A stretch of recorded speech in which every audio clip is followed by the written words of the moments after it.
Pada episode kedua, saya mencoba menganalisis tentang perkembangan kasus Vina pada proses upaya hukum luar biasa peninjauan kembali. Episode yang ketiga ini saya mencoba mengingatkan bahwa di dalam proses mengembalikan penegakan hukum yang baik, kita jangan terlalu puas dengan hanya membebaskan terpidana kalau memang itu tidak bersalah. Tetapi pemerintah, Presiden Prabowo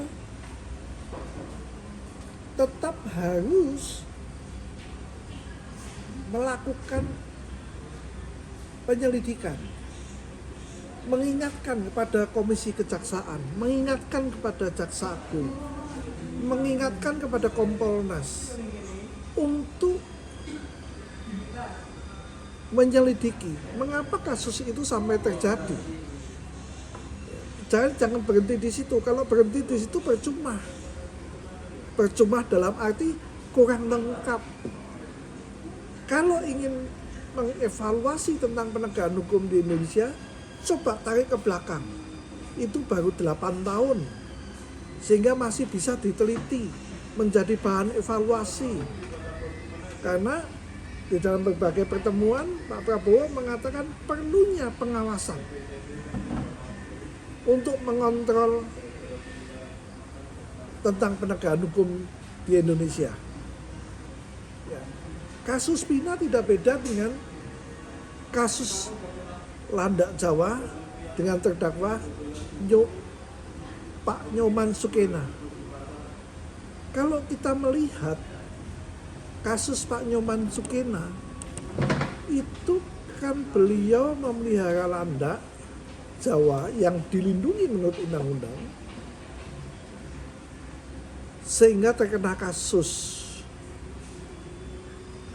Pak Sukena mengatakan saya tidak tahu bahwa itu dilindungi. Dan yang kedua, mungkin yang perlu dipertanyakan, apakah sudah terjadi sosialisasi yang layak dari penegak hukum ataupun instansi terkait tentang binatang-binatang yang terlindungi.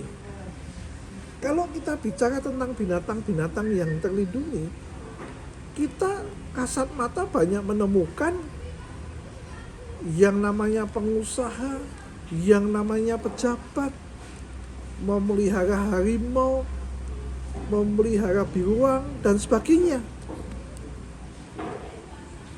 Ya, lalu mungkin mereka mendapat izin, tapi pertanyaannya, kenapa Pak Nyoman Sukena perlu sampai dibawa ke persidangan? Toh dia itu hanya melanjutkan dari mertuanya. Ya, dan dia tidak tahu. Pak Nyoman Sukena ditahan. Ya, kemudian pengadilan memutuskan membebaskan. Ini menarik sekali bahwa hakim sudah mulai melihat tentang sebuah kasus pidana secara utuh. Karena di dalam teori pidana itu ada yang namanya unsur sengaja. Apakah ada unsur kesengajaan dari terdakwa? Lalu bagaimana proses dia sampai melakukan perbuatan itu? Ya. Pak Nyoman Sukena diputus bebas.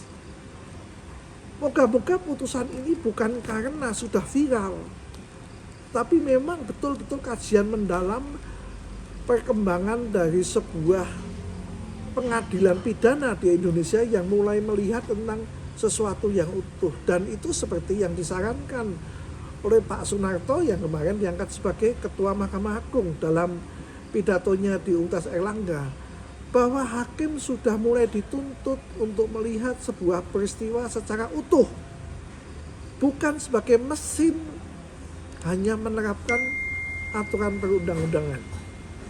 Ya, ini menarik sekali. Lalu persoalannya kembali lagi, di dalam proses Pak Nyoman Sukena sudah ditahan. Siapa yang bersalah? sangat enak sekali kalau kemudian setelah bebas, dan biasanya orang awam kalau sudah bebas ya sudah malas berurusan lagi dengan hukum. Harusnya negara hadir di sini.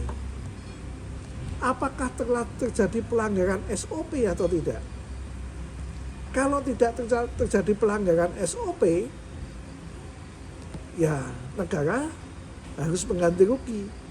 Tapi kalau terjadi pelanggaran SOP tentang proses penyidikan, penuntutan, dan sebagainya, harusnya bukan negara, tetapi oknum penegak hukum yang bertanggung jawab. Dan menurut saya bisa digugat secara perdata karena terjadi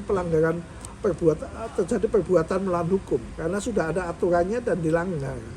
Sehingga dengan demikian proses penegakan hukum itu kekuatan rakyat ada untuk mengontrol Indonesia sebagai negara hukum. Ya. Ini pembelajaran dari kasus Pak Nyoman Sukena. Sudah saatnya penegakan hukum di Indonesia, sejak di kepolisian sampai kejaksaan, untuk melihat segala sesuatu secara utuh. Bukan seperti mesin yang menerapkan peraturan. Ya, ini memang perlu. Dalam hal ini adalah mungkin peningkatan SDM yang memahami hukum secara utuh, bukan hukum itu sekedar peraturan. Ya. Itu kasus Pak Nyoman Sukena. Ya. Nanti pada episode yang selanjutnya, episode yang keempat, kita akan mencoba mengulas kasus lingkungan hidup di Jepara.